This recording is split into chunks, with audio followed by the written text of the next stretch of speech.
Good afternoon, LinkedIn. Thanks again for joining me. And we have a very special one today. I'm super excited.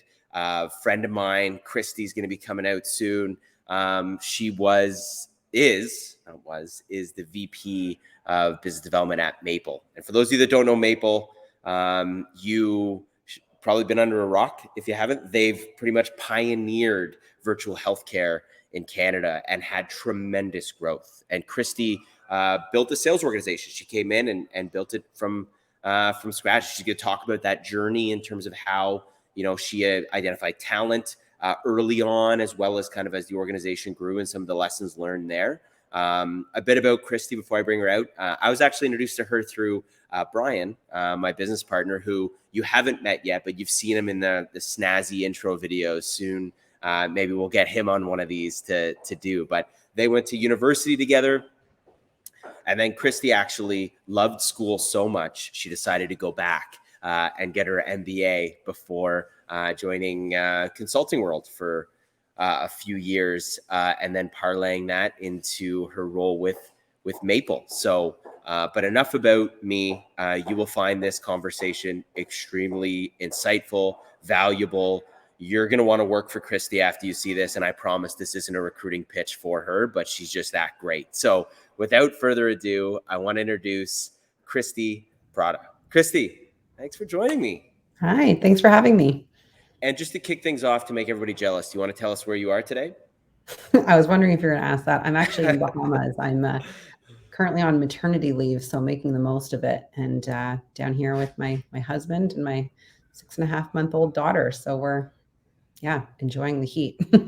Awesome. And being a Canadian as I am, we're going to talk about the weather because that's what we do. It's actually nice here in Toronto. I heard. For a change. It's decent. But what is it looking like there? Is it beautiful sunshine, 20 plus Sunny, degrees? Yeah, sunny, hot, 26 degrees. Can't complain, but this is a good time to be indoors midday when it's too hot to be out by the pool. So this worked out well. But yeah, it's been beautiful to be down here in the heat and the humidity. And it sounds like the weather will be nice for us when we return. So win-win. Hopefully you bring that back with us. And to kick things off, I mean, I kind of gave you a brief intro, but for those of you that don't know, your background, as well as kind of Maple, if you just want to kick that off by just giving us kind of your background, your professionally, how you got into sales from consulting, when you joined Maple and what Maple's all about. Yeah, good question. So a few things to answer there, so I'll do my best. I joined Maple coming up on 5 years ago this September, so 4 years when I went on maternity leave, and I was actually employee number 3. I was brought on to help the company shift from being a B2C company to creating a B2C business model, which, as everybody probably knows, requires hiring and scaling sales talent, as well as developing go-to-market strategy, business model, pricing approach, testing it in the market, and kind of tweaking and rejigging it. So I've been doing that for the last 4 years. For me, leaving consulting and coming into Maple in a sales role, it may sound quite different, but in consulting, one of the big things that anyone in consulting will tell you is you spend a lot of your time selling ideas, getting people in an organization on board with a new program, a new approach, whatever the consulting project is that you're working on. So there were a lot of skills that I learned in consulting that directly translated to business development and sales more specifically. So within business development at Maple, not only am I responsible for leading and scaling the sales team, but also for all the other elements of execution related to our B2B program. So that involves, thinking about how to work with clinical operations, how to work with customer support, how to come up with new programs and products, working with our product team to respond to market demand. It's almost like multiple mini consulting projects in one role. So that's been very exciting and enjoyable to continue to kind of tackle big problems in the healthcare space in the role I'm in. In terms of Maple and what we do, as Mike kindly noted, we were one of the early players, if not the earliest player in the kind of private sector virtual care side of things. We were out there knocking on doors and selling virtual care programs before virtual care was really a thing in Canada. It is not new elsewhere in the world, but Canadians were a little bit slower to jump on the bandwagon than some of the other countries. So we were able to look, to other countries and see what models they'd had in place, but think about how to apply it to Canada. Maple, our product is, and still is, the only platform where you can speak directly to a physician anytime, day or night, 24/7. So it doesn't matter if it's 4 in the morning on Christmas Day, you will still be able to access directly to a doctor. And it's through an easy use application that's on your phone. We have lots of partners, lots of corporate clients who offer this, their benefits. We work with many insurance companies, and we now also work with healthcare organizations, groups like Michael Garron Hospital and other, governments in other parts of the country who've implemented our technology to help bring access to care in even remote parts of the country. So it's been a really wonderful experience. I'm a big believer in the product. I think that we do continue to have competitively the best product in the industry. And I think that's been a critical enabler to success in scaling the sales team and growing things at Maple. Awesome. Thanks for that overview. That was great. And did a much better job than I did in terms of explaining what You it did is. great. Thanks. Obviously sales is the most competitive labor market right now, as all, kind of a lot of SaaS players in North America are looking at growing and scaling their sales teams. Something that you've had success doing. In terms of early days at Maple, when you came in and were tasked with setting up this model, what was the state of the sales organization there? And what was your early day plan in terms of, playbook to staffing? How did you balance those competing interests kind of early days at Maple? It's a good question. I mean, a lot of it, honestly, and this is maybe not the right answer to give, but I'll give it anyway, was a little bit of trial by fire. We were building an industry and building, out a new model for working with and engaging with clients. Virtual care was not a commonly added healthcare benefit at the time. So, myself and the CEO, we had to go out and knock on a lot of doors ourselves, have a lot of conversations with clients, really understand the value proposition we were selling, make sure that we understood and knew what would resonate in the market, at least at a high level. And then we started to bring in salespeople to support us. So very early on, we had no salespeople. It was myself and the CEO. I drove a lot of the client conversations. I had to pick up the phone and call clients directly. I was reaching out on LinkedIn, kind of really doing that sales experience piece myself. We had a lot of advisors early on who we worked with to think about some of the different things we would need to be considering as we built and grew a sales program. And I think one of the most important learnings or lessons for us was thinking about bringing in talent and what type of talent. And I'm sure we'll talk more about this later, Mike, but the type of talent you need at an early stage like that is much different than the type of talent you need at a later stage when the product is more developed. You have a full playbook and go-to-market materials and tools. When you're that early on, you need a team that's going to be willing to, try a few approaches with you. It means that they have to be willing to go out there, have conversations, come back to the drawing board and try things over and over again. They have to be willing to hear a lot of no, particularly, that's always something that's true in sales, but particularly when you're creating a market and it's not a product that's really been sold much before that. People hadn't heard of it. People didn't understand the value. So someone who's agile and committed and has an intense belief in the product and the potential of the product, that's really a critical thing that you need to kind of overemphasize on some of those early hiring pieces. Whereas I think as the company grows, you still need those things. You still need people to be passionate about the project or program. Sorry, you still need people to know how to take no and continue to pick up the phone. But you have to over-index on those skills early on so that people who are there with you from the beginning can help create that playbook. They have to be entrepreneurial. They have to be willing to participate in shaping that. And for a lot of people, that's great. For some people, that might be too early stage and they really don't want to be a part of that. They want something a bit more structured. So you need people that are agile and that will thrive in that early environment and be excited by the entrepreneurial nature, be excited by the opportunity to create and maybe evolve the product or program offering as the company grows.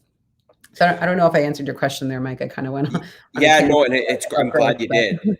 No, I'm glad you did because it's going to kind of go into what we're talking about. And I think, generally what we see a lot is, what I call lazy recruiting, which, we overvalue previous skills and experience for the task at hand. And I think, you had experience being more creative in the recruiting approach early on because Maple was a brand new product in a brand new industry. So you didn't have anybody that had done this before and can bring that experience in. And a lot of clients now are faced with that just because the market is so tight that you can't get, SaaS-based sales individuals that have had, kind of success somewhere else. So what did you look for early days that made you feel comfortable that like, okay, this individual has the experience or the fit that we're looking for to help us shape this sales organization in those early days? I think the key things we looked for then were, again, passionate about what it is that we were doing. I think that's critical for any stage of a company, but especially early stage. So kind of passionate about the industry or the opportunity to disrupt the industry. Someone who is entrepreneurial in nature, not afraid to pick up the phone, have a conversation, and come back and tell us what they learned. Um, People who were open-minded and open to feedback, and someone who can be an easy conversationalist, right? I think when you're creating an industry like this, you need to be able to be comfortable enough to go in, have a conversation, win people over with an idea or a concept that might evolve over the sales cycle. So those are some of the key things. And then agility, I mentioned it before, but I think, and this is very hard to test for in a traditional interview setting, but there's lots of ways you can evolve your interview process to look for this skill. And sometimes you got to look for, just take a gamble and hope that, someone is as agile as they say. But I think that's critical because the way the sales role might look, for a company, way back when we first started to a year in to 2 years in to developing the sales organization, the sales role might look quite different. So you need to have that agility and openness and willingness to change and grow with the company. And then on the flip side, the company has to be able to sell a value proposition around what does career development look like? How do we help you grow in your career, right? You're going to be agile for us, but here's what you'll get in return. We'll give you, other types of opportunities to work on different types of projects, or you'll be able to, kind of create and select, your career path within the company, right? Maybe you want to focus on a specific area. So being willing to invest and stick with the person and give them career opportunities, is kind of, I think, goes on the flip side of that, because you want to attract those people, but then you also have to make sure, or sorry, you want to, look for people that have certain characteristics, but you want to make sure that you're able to keep those people happy and engaged. And that's, I think, up to the organization to think about the enablers you put in for success and kind of how to make it pay off for those individuals in the long run.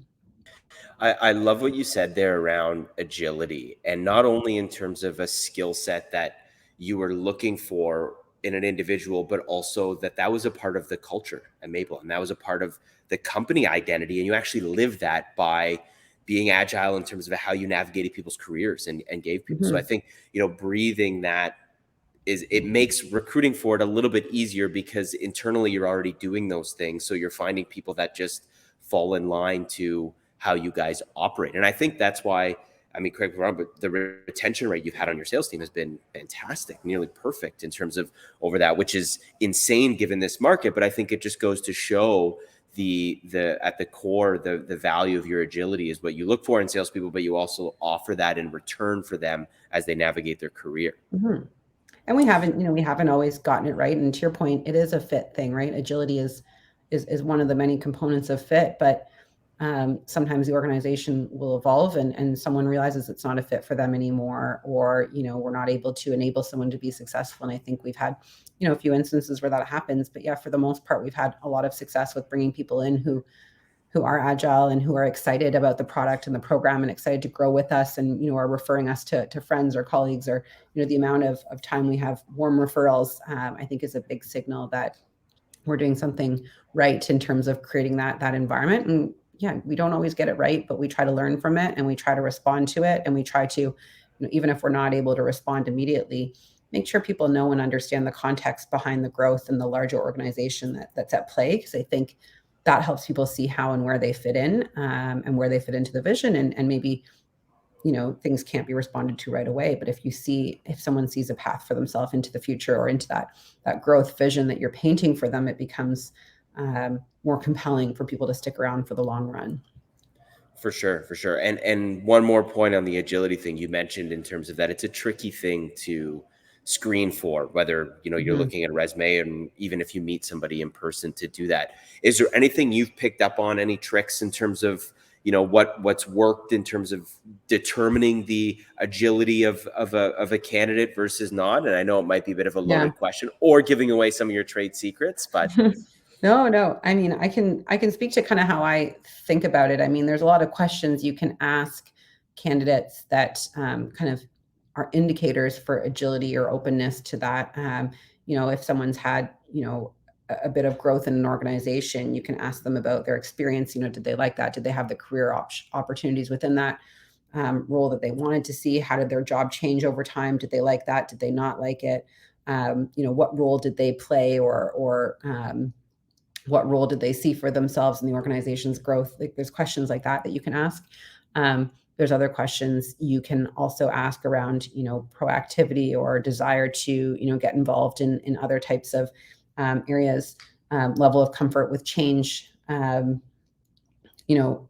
think also, if you ask someone about their career ambitions, is another good way to kind of sneakily get the answer to that. Because if you have someone applying for, a sales type role, and they speak more broadly to some of the skills and things that they want to be able to leverage in their career, opposed to being specific to a role, that's a good indicator that, they think about themselves as a variety of skills that they can apply to a number of different roles, or be more open to a role as it evolves, opposed to speaking just about the role or just about that job. I actually really like that. That's great. I mean, because far too often we say, what do you see for yourself? And if you're in sales, it'd be like VP of sales, right? Whereas, if you think about all of the skills and experience you get from this, and different areas that it could be applied to, that's a great kind of test to see the agility and just how people view themselves, which ultimately is going to be how they view, the value proposition of, Maple, in terms of what they're selling, and how that may change and how that might evolve early days as you guys are trying to figure it out. So that's a great one. And that's a good takeaway for individuals. Now, as the organization scaled and matured, fast forward a few years and the tremendous growth you guys had and the pressure to ramp up and scale the sales team, how did the role change and how did your approach go in terms of what you were looking for in talent, as that growth just kind of hit fast and furious? It's a good question. I mean, I think I'll maybe give a couple of examples. One thing that early on, when we didn't have, a huge marketing department, or, a huge customer support organization, or all these different supporting functions, it meant that we had to kind of do a lot ourselves, right? I was making marketing decks for our sales, presentations, which, when I look back at them now, are just horrifyingly embarrassing, because I'm not a marketer. But, you kind of got to work with what you have. So early on, you need someone that's willing to maybe, write the proposal themselves, or kind of, get a little bit more in the weeds with development of content, or making documents, or coming up with processes to execute on a program. Whereas as you grow, people are able to be a bit more specialized, right? We now have a marketing team. We have a team that helps develop materials. We have an account management team, right, that can help onboard and bring in a client. It's not, just me kind of sending out onboarding emails anymore. So, as the organization grows and has those supporting functions, it means that the requirements of an individual in a sales role may change. Some people really like that, and some may not, right? Some maybe wanted to do more of the different things and like the variety in the work. Other people are going to be more your classic salespeople that say, I'm willing to do that in the beginning, but I really want to get to a point where I'm just focused on selling, and I have, someone helping me with, deck building and moving, those pieces along, so I can focus on what I'm really good at. And I think for someone to be willing to kind of do a bit of both, and who can succeed at doing both, will be someone who is able to be, kind of join a company early stage and then really stick with them through the process, because you are going to have little pieces of your work that might be taken away from you. And maybe that's a good thing for some, and maybe that's not a good thing for others. So that's been, I think, an interesting learning and an interesting thing to think about in terms of how do you scope a role early stage, and how do you gradually refine it to be more focused on just the, that function. I think there's also, how and where do you direct salespeople, right? Early stage, you have, maybe one or two salespeople. Everyone kind of has to cover the whole market. Then how do you think about shifting and refocusing as the organization grows, and as you have more sales talent come in? How do you redefine territories? How do you redefine focus or go to market? We've shifted from having, a salesperson cover, direct to corporates, as well as channel, as well as strategic partners. And then we've gotten more refined as we've grown. And then, we're almost kind of taking a bit of a different approach now, where there's some kind of cross-functional coverage. So it's dictated by the growth and scale of the company, but also the maturity of the market and the industry, and, how the buyers are actually buying, either direct or through channels. That you have to think about all of that and maybe refocus the role as the company grows. We've gone through maybe about three, I'll say substantial, if not lots of little tweaks to the org design within sales, even in the time I've been there, because we've had to kind of respond to changing market dynamics, changing industry, and scaling the team. And I think that's one of the reasons why agility is important, right? To be able to go through that and see it as a positive. And I feel proud that we have gotten there, where there's sometimes growing pains along the way, but I think everyone's happy and engaged and motivated and has seen why and has been a part of some of those changes, and that's been a critical key to success. Awesome. That's great. And Lance kind of talked about, kind of compensation and how that changes from early stage to later. And I feel Yes. that can be an entirely different conversation, because the complexity of how you compensate early stage kind of sales folks to kind of when things get a little bit more structured is Yes. a science and an art form. It's impossible to get right. And it's a very difficult thing from a sales organization. And I know we're kind of running up on, I know we're running up on time here, but, fast forward, you get to do this again. You get to, join I don't want to say a rocket ship, because I hate when, people call companies rocket ships or unicorns or whatever it is, but like you're joining a fast growing startup that needs to scale up a sales organization, and you are salesperson number one, knowing that you're going to have to ramp up. What's your biggest lesson learned in terms of how you do this differently than maybe you would have done it with Maple? I think speed. I think one of the greatest things that I've always really appreciated and thought was the right approach at Maple is we're very careful with our resources, and I think that's why we've lasted so long. On the flip side, sometimes it can be challenging to know how and when to prioritize different investments. Certainly, within BD, I know that's something that we sometimes struggled with too, is how to think about timing and bringing on salespeople. Obviously, hindsight's 2020, but having an understanding of the length of the sales cycle and the length of time it takes to hire a salesperson, you got to start a little bit earlier on, maybe take a bit of a leap of faith and hire, a little bit more frequently, a little bit more early on, would be the only thing. And of course, that has to be balanced with readiness of the product and readiness of the market to buy. So it is a fine balance. So, but thinking about the right mix of how to be aggressive in hiring a sales team, but not too aggressive and bringing on too many people, right? I think we largely struck the right balance. I think there's maybe a couple of times that, looking back, maybe would have hired an extra person or two. And sometimes the market just, to your point, Mike, it's a hard recruiting market right now. Sometimes it just wasn't possible. So having, kind of a readiness to quickly hire and quickly jump in with both feet would have maybe helped a little bit more. That would be the one kind of lesson learned, or something just to think through about in terms of timing and size of team. I like your point on, timing and speed, but balancing that with, product readiness. And the thing that you did that is fantastic that everybody should is you got to sell first. And the fact that it was you and the CEO figuring it out, you essentially are building your first sales process from scratch rather than hiring and deferring that to somebody that doesn't know the product. I mean, you should be the one that develops the process first and then be open to changing it as the team grows, Exactly. Especially with getting some early people on. So I think it's brilliant. And that's why you guys had the success you did, is because you were so involved and did it.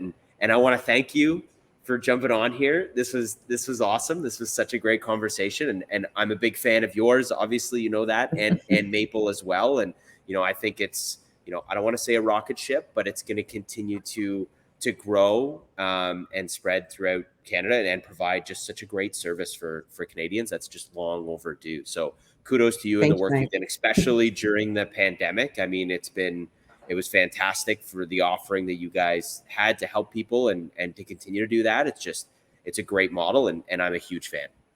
Thanks, Mike. Thanks so much for having me. And, I'm excited to see your success as well. I'm a big believer in taking a different approach to recruiting. I've, as you said, kind of taken that approach myself. I like to think about things a little bit differently. So it's so refreshing to see, the focus and attention you guys are bringing to this, and bringing in people who've done it before and finding ways to help all of us do it better. I think it's really inspiring, and, excited to see where you guys grow from here as well. So thanks so much. Awesome. Enjoy the sunshine and bring some of that heat back with you when you come. I'll do my best. Have a good one. Thanks, Christy. Cheers. Bye.